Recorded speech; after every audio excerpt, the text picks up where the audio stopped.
Dr. Manmohan Singh, often described as the accidental Prime Minister, breathed his last on Thursday at the age of 92. He has left behind a legacy of transforming India through some of the greatest reforms in the country's history. The liberalization of the economy to the Indo-US nuclear deal, Dr. Manmohan Singh will be remembered as the silent reformer who changed how the world saw India. Astute with his personal finances as well, the former Prime Minister left behind no debts. For a man having no background in politics, rising amidst odds to becoming the RBI Governor, Finance Minister and then the Prime Minister, that too twice. There's no debate over Dr. Manmohan Singh's place in India's history. The avalanche of tributes to one of India's tallest leaders shows that history will indeed be kinder to Dr. Manmohan Singh.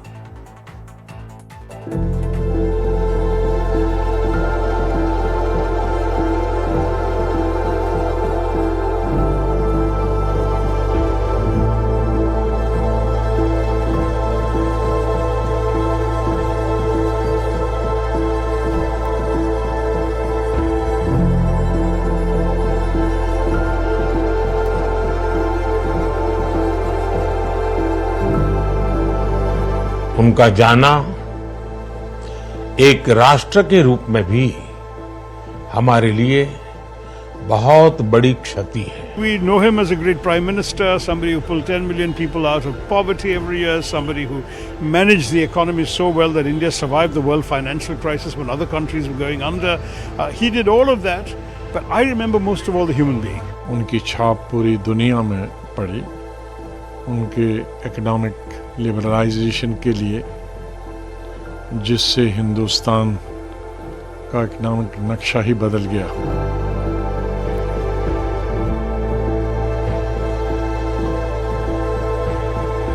He changed India and he changed the region and maybe the global balance also.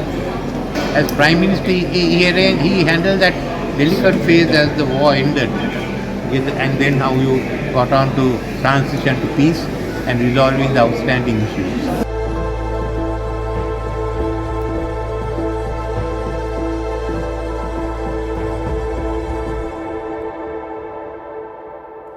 CNN News 18 continues to bring you all the voices as tributes continue to pour in.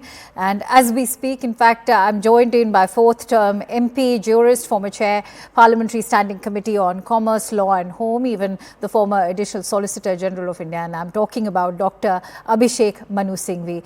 Many thanks to you, Dr. Manu Singhvi, for joining in. A more gentle and a greater gentleman would be difficult to find. That's what you've said on your X handle. Few, if any, gentlemen like him are left in politics. Are you also saying that his lack of aggression only goes on to prove that there's no need for aggression to be a fatal flaw in public life? There is Dr. Manmohan Singh, the man of many parts, public life, politics, the human being, the person.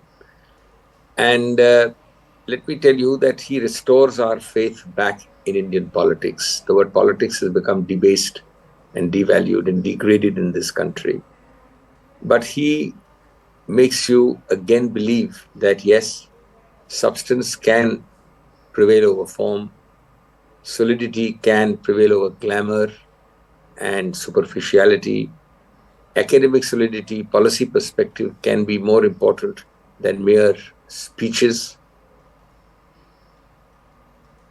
The lack of hypocrisy, rhetoric, the great simplicity of the man. These are remarkable qualities and non-populism for an unelectable person. And yet, having held all the great positions of this country, it restores your faith in decency in politics.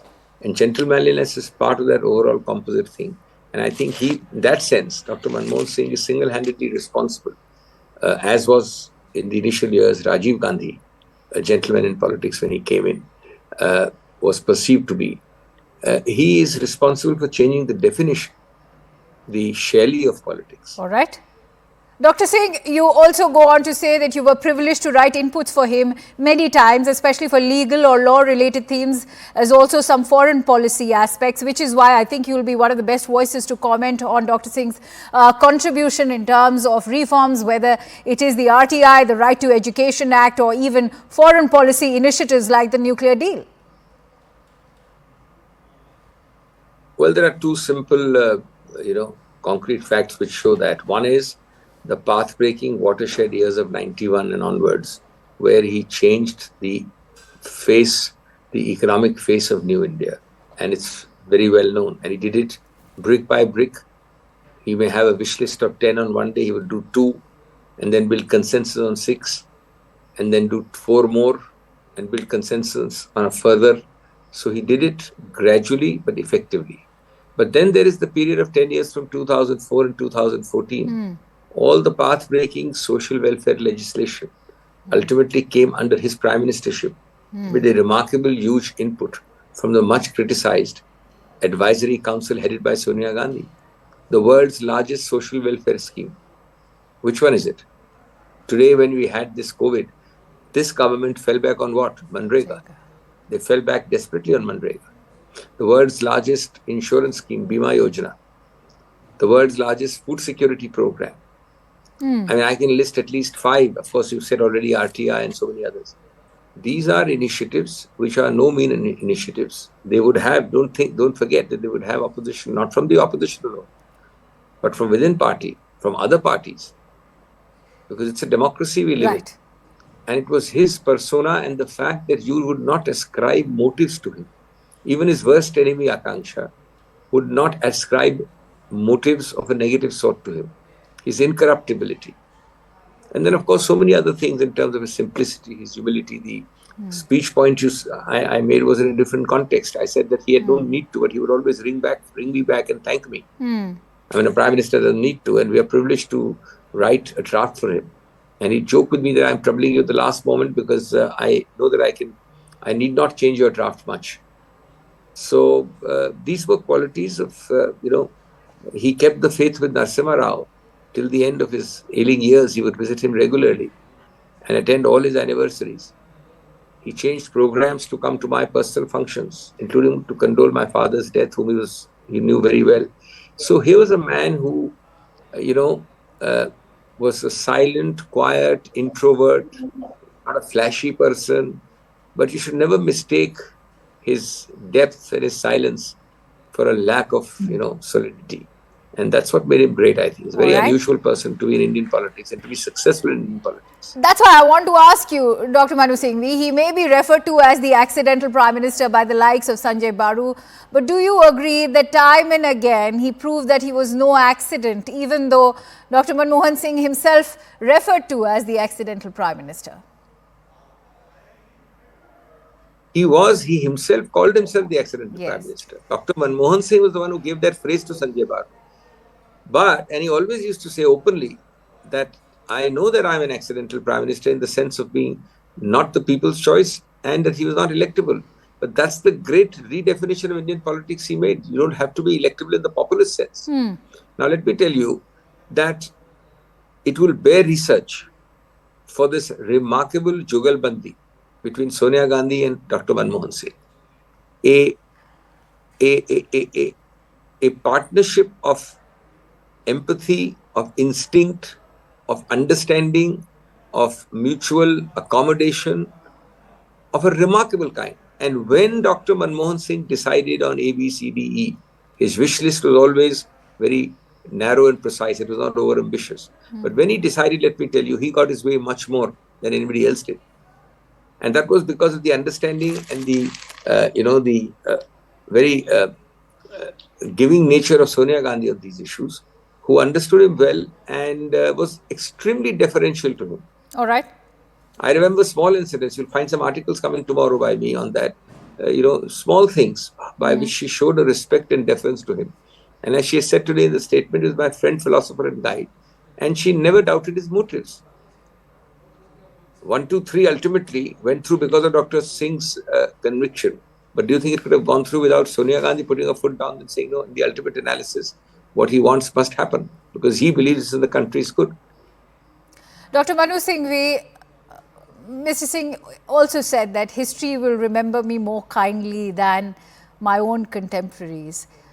As somebody who was also a confidant to him, Dr. Manu Singh, as you also have shared on X, do you think that the former Prime Minister also had any regrets?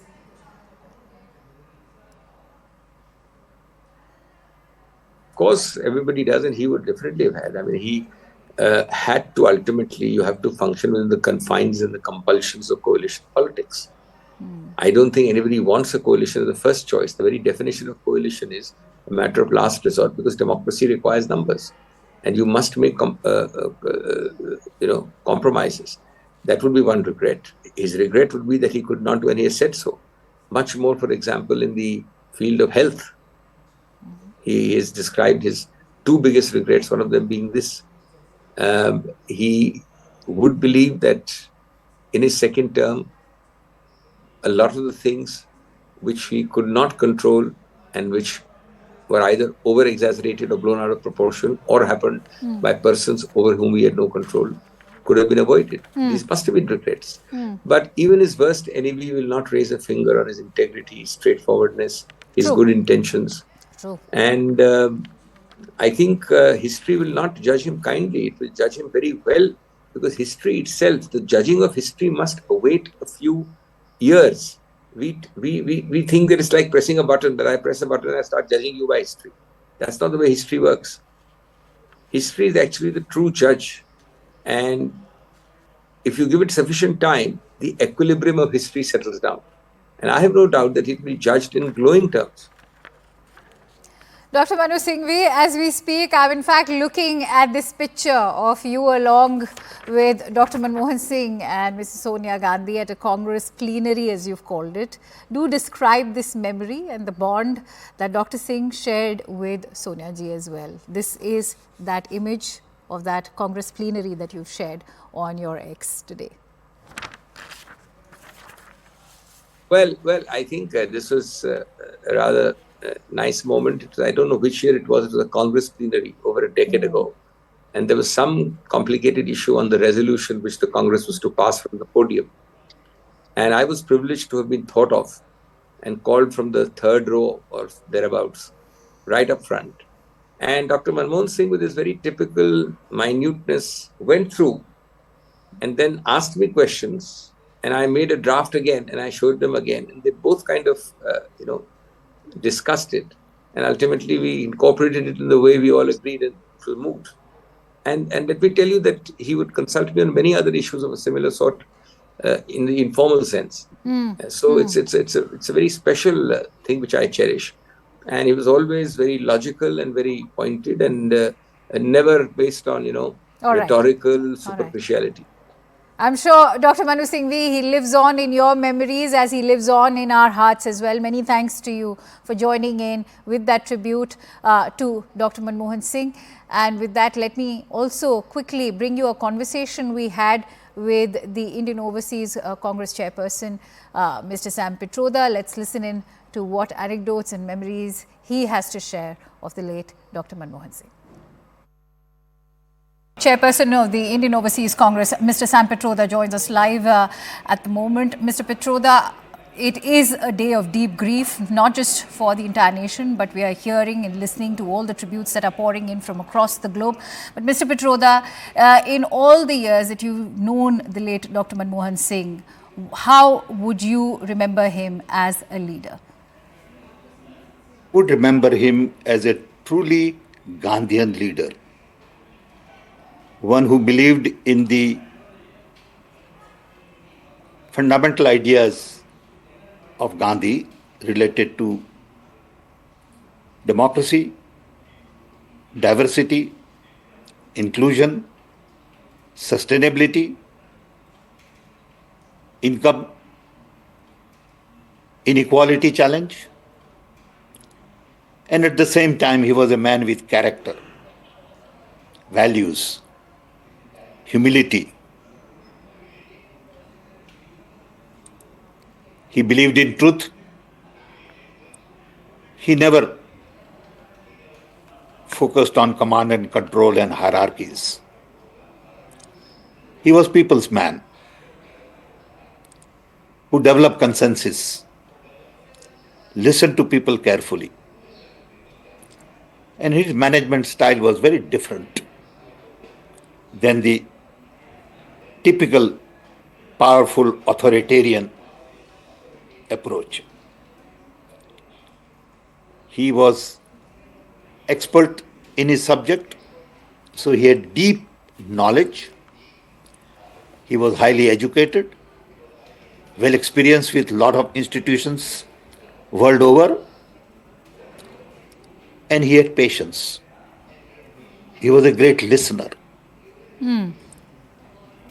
So I saw him in my 10 years of directly working with him as someone with great respect, someone you could relate to.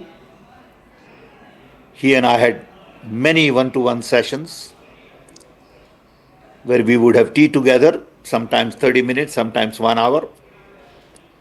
And we would talk about all kinds of issues, from technology to satellite to education to innovations. You know, I worked with him on National Knowledge Commission, then worked with him on innovations and digital infrastructure. In the process, I also got to work on railway modernization, Prasar Bharati Bill, BSNL, right to information, Narega. I went with him to US visit to meet Obama. And there, That's a very interesting point that you're making, Mr. Pitroda. I'm sorry to interrupt you there, but that's why I, in fact, interrupted. We all would like to hear how that visit went and what Mr. Obama had to say of the late Manmohan Singh. Of course, he's also talked about already about how everybody listens when he would speak. He was one leader who would command that kind of strength. But share with us, how did that entire visit go? first of all, Obama has had great respect for Dr. Manmohan Singh. He saw Obama as a senior wise man in global politics. He saw Manmohan Singh as also a highly educated person and not just somebody who is sort of mediocre. Okay. So we were together at dinner. Obama was there and we had little chat on the side. We also had a major meeting with Hillary Clinton as part of the Department of State, where on our side we had 8-10 people. And Dr. Manmohan Singh asked me to speak on education and innovation. And he was very supportive of what I had to say. So we met several important people during that visit. Do you think, Mr. Pitroda, it was that visit that helped shape India's own foreign policy and sort of also revise our relationship that it was between New Delhi and Washington at that time? Yes, but I think a lot of work was also done during Bush administration. Let's not forget that Bush had also visited India and we had dinner during Bush's time also. And a lot of the deal that we worked on related to nuclear deal was really during Bush's time. So he had very good relationship with Bush as well as with Obama. He could work with both parties, Republicans as well as Democrats. And both respected Manmohan Singh well. So it's not just Obama and Manmohan Singh, it is also Bush and Manmohan Singh that we should take into consideration. I think the US-India nuclear deal in itself is testimony to how he knew how to stand his ground. And that is what he did when he in fact combated criticism that not just came from the opposition but also from within his party. And that's why I want to know from you, how do you respond to all those who called him an accidental prime minister?